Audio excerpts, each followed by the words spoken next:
السلام عليكم ورحمة الله تعالى وبركاته. كي دايرين؟ كنتمنى تكونوا بخير وعلى خير ان شاء الله، وتكون احوالكم طيبة. مرحبا بكم في فيديو جديد وفي وصفة جديدة على قناتي وقناتكم، وصفات من مطبخ مريم ميريز كوكتيوب. فيديو ديال اليوم ان شاء الله غنشارك معكم هذا الكيك بدون سكر وكذلك بدون دقيق ابيض اللي كيجي صحي وفي نفس الوقت كيجي المذاق ديالو زوين، بمكونات متوفرة في البيت وكذلك بطريقة جد سهلة ومبسطة. فإلا عجبتكم الوصفة ديال اليوم خليكم معايا حتى لآخر الفيديو، ما تمشيو فين. وإلا كنتوا أول مرة كتزوروا القناة ديالي مرحبا بكم، ما تنساوش تضغطوا على الزر الأحمر ديال الاشتراك أو لا صابوني باش توصلوا إن شاء الله بالفيديوهات ديالي كاملين. وإلا عجبكم الفيديو ديال اليوم ما تنساوش تشجعوني بلايكاتكم وكذلك بتعليقاتكم المحفزة. ما نطولش عليكم اكثر، ندوزو المقادير وطريقة التحضير. في خلاط كهربائي غادي ناخذ كاس ديال العنبه ديال التمر، تقدروا تستعملوا اي نوعيه بغيتو. انا خديت هذاك التمر اللي كيكون شويه طري، غادي نغسلو مزيان، غادي نحيد له العظم. غادي ناخذ كاس لارب ديال الزبيب اللي غسلته مسبقا. بالنسبه للعبارات كاملين غادي ناخذهم بالكاس ديال العنبه باش هكايا كلشي يعرف القياس. غادي ناخذ كاس ديال الحليب، غادي نضيفو على التمر والزبيب وغنخليه تقريبا واحد 15 دقيقه حتى يرطب شي شويه. من بعد ما كيرطب لنا داك التمر في الحليب غادي نضيف نص كاس ديال زيت المائده العاديه، وغادي نضيف جوج ديال الحبات ديال الموز اولا البنان، يكونوا صغارين. الا عندكم البنان شويه كبير ديروا غير حبه وحده. بالنسبه للمقادير كلها ان شاء الله غنخليها لكم مكتوبه اسفل الفيديو في صندوق الوصف.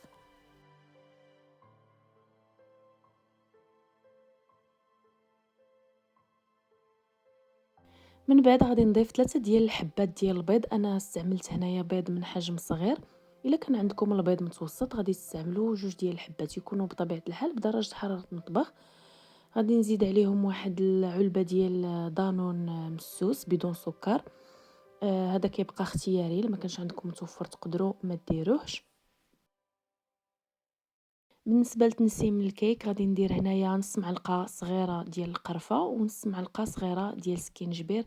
تيقوني المذاق ديال القرفه والسكينجبير تيتواتى بزاف مع البنان والتمر. وغادي نضيف 3 ديال المعالق صغار ديال كاكاو مر بدون سكر، وغادي نضيف القليل من الملح لتصحيح الذوق. صافي، وغادي نطحن كل شيء مزيان حتى غادي نحصل على واحد الخليط اللي متجانس.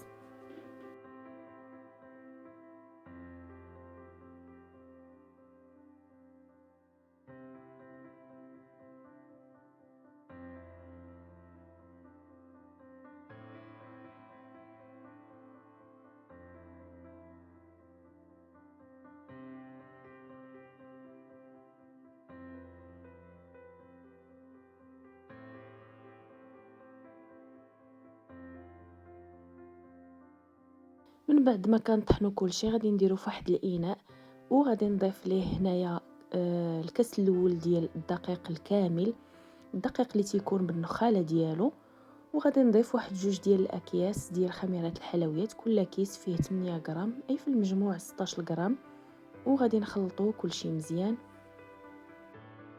واحد الملاحظه بغيت نشير ليها بالنسبه لهذا الكيك، فهو راه ما تيجيش حلو بزاف. بالنسبه للناس اللي تعجبهم المذاق ديال الحلاوه فتقدروا تزيدوا شويه ديال العسل يكون طبيعي. الا كنتو بغيتوها تجيكم شويه حلوه، حيت مع الزبيب والتمر راه ما كتجيش حلوه بزاف، كيجي المذاق ديالها شويه ناقص حلاوه.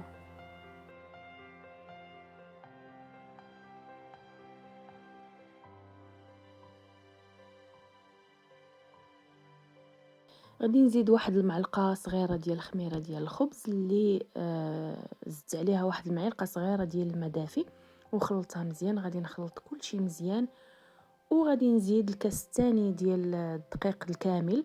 بالنسبه للدقيق حاولوا تضيفوه غير بالتدريج حيت هو راه كيولي يشرب من بعد. بالنسبه للكميه ديال المقادير اللي شاركت معكم فانا احتاجيت لجوج كيسان ديال الدقيق الكامل. نتوما حاولوا انكم تضيفوه غير بالتدريج حتى تشوفوا الكميه اللي غادي تحتاجوا في هذا الكيك. في الاول راه كيكون شويه جاري، ولكن من بعد راه كيبدا كيشرب وكيقصح. غادي نخليها غير واحد شويه ومن بعد غادي نديرها في المول اللي غندخلها الفران.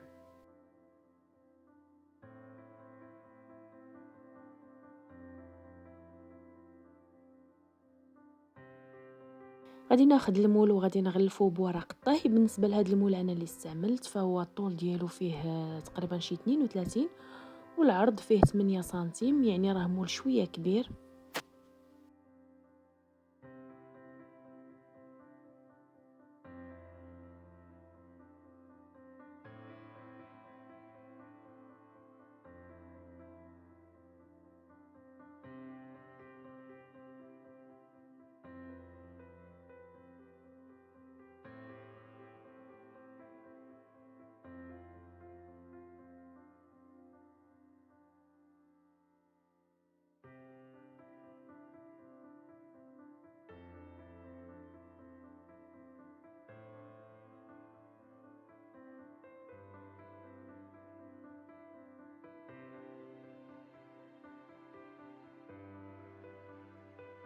من بعد ما تنخوي الخليط ديال الكيك في المول غادي نحاول نقاد ليه هكا شويه الوجه، وغادي ناخد واحد شويه ديال الشوفان غادي نديرو من الفوق، وشويه ديال اللوز والكركاع، شويه ديال الزبيب وكذلك شوكولاته سوداء. وتقدروا ديروا داكشي اللي عندكم متوفر في الدار. بالنسبه لهاد الفواكه اللي زدت من الفوق اللوز والكركاع فما ما محمرينش.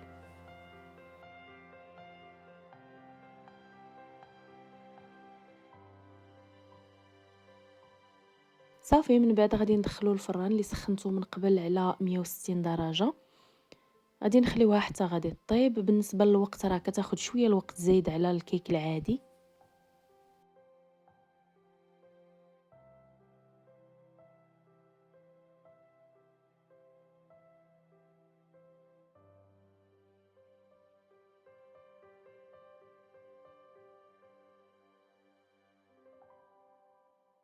صافي من بعد ما كطيب كيجي هكا الشكل ديالها. غادي نخليها واحد شويه حتى تدفى ومن بعد غادي نديموليها.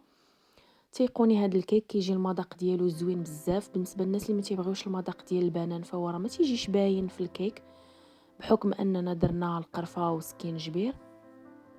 كيك صحي بالنسبه للناس اللي ما كيقدروش على الدقيق الابيض، اولا بالنسبه للناس اللي متبعين نظام غذائي صحي.